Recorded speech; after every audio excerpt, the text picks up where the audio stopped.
بسم اللہ الرحمن الرحیم۔ کتاب نہج البلاغہ، کلام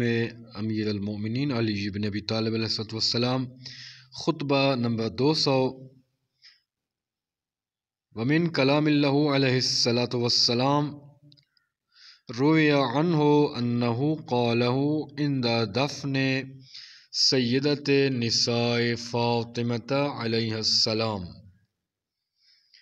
کالمناجی بہ رسول اللہ صلی اللہ علیہ وآلہ وسلم عند قبرہ السلام علیک یا رسول اللہ عنی وعن ابنتک النازلة فی جوارک والسریعة اللحاق بک قل یا رسول اللہ عن صفیتک قل یا رسول اللہ عن صفیتک صبری ورق عنها تجلدی الا ان لی فی التعصی بعظم فرقتک وفادح مصیبتک موضع تعظین فلقد وسدتک فی ملحودت قبرک وفاضت بین النحری وصدری نفسک ان للہ وانا الیہ راجعون فلقد استرجعت الودیعۃ واخذت الرہینۃ اما حزنی فسرمد واما لیلی فمسہد الی ان یختار اللہ لی دارک التی انت بها مقیم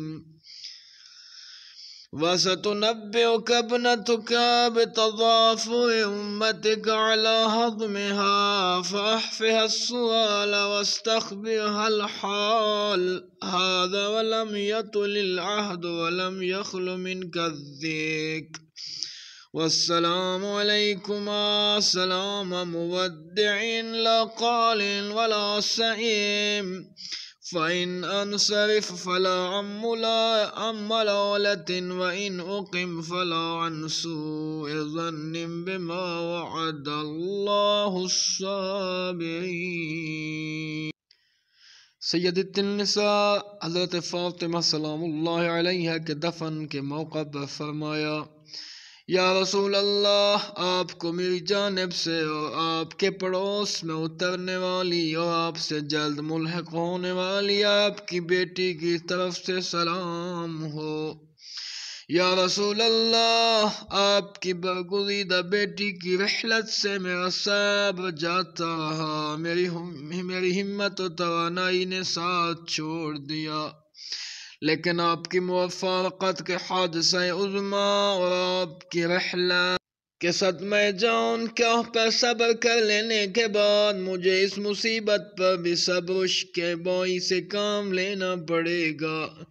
جبکہ میں نے اپنے ہاتھوں سے آپ کو قبر کی لحد میں اتارا اور اس عالم میں آپ کی روح نے پرواز کی کہ آپ کا سر میری گردن اور سینے کے درمیان رکھا ہوا تھا۔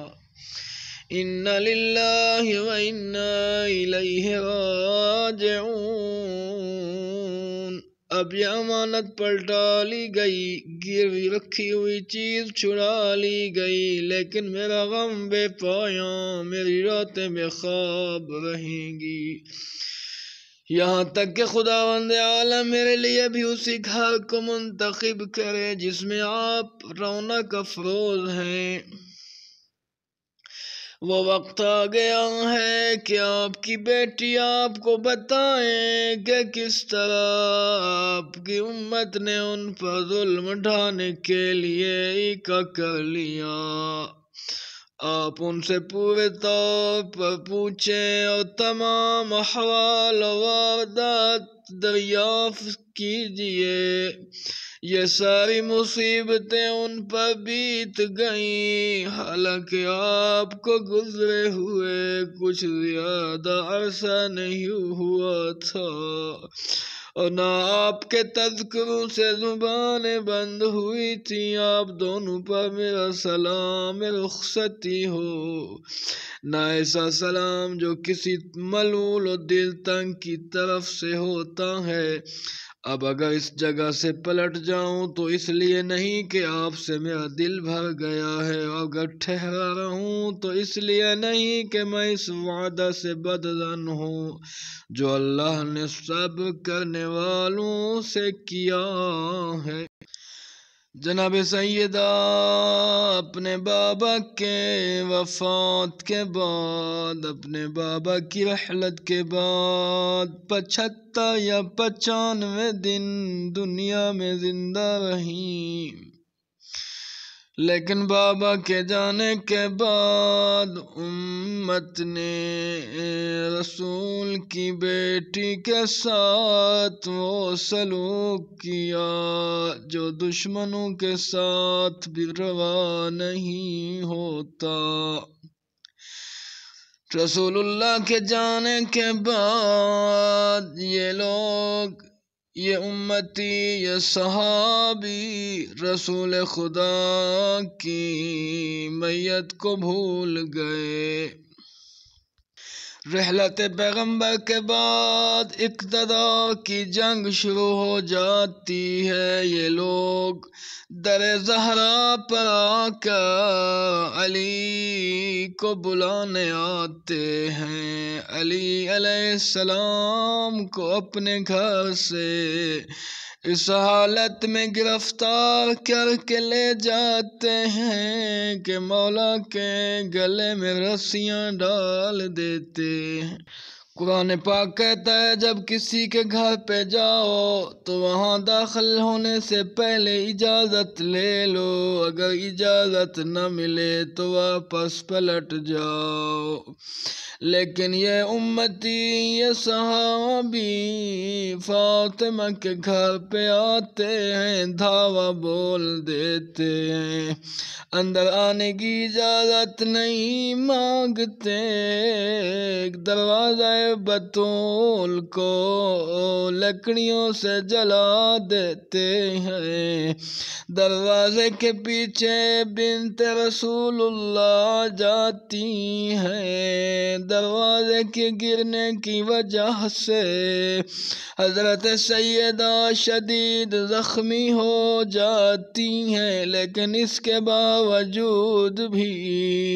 یہ لوگ علی کو گرفتار کر کے لے جاتے ہیں۔ لیکن جب بطول کو پتہ چلتا ہے کہ ان کے سردار کو لوگ لے کے جا رہے ہیں، پیچھے دوڑتی ہوئی علی کے دامن کو تھام لیتی ہیں۔ یہ لوگ کوشش کرتے ہیں کہ بطول علی کا دامن چھوڑ دیں، لیکن بطول چھوڑنے کے لیے تیار نہیں ہوتی۔ ایک ملعون نے تازیانہ بلند کر کے ان پاک ہاتھوں پر رسید کیا جن ہاتھوں کو رسول اللہ چوما کرتے تھے۔ ہاتھ چھوٹ جاتا ہے بلکہ ہاتھ ٹوٹ جاتا ہے، فرماتی ہیں یا علی اللہ کے حوالے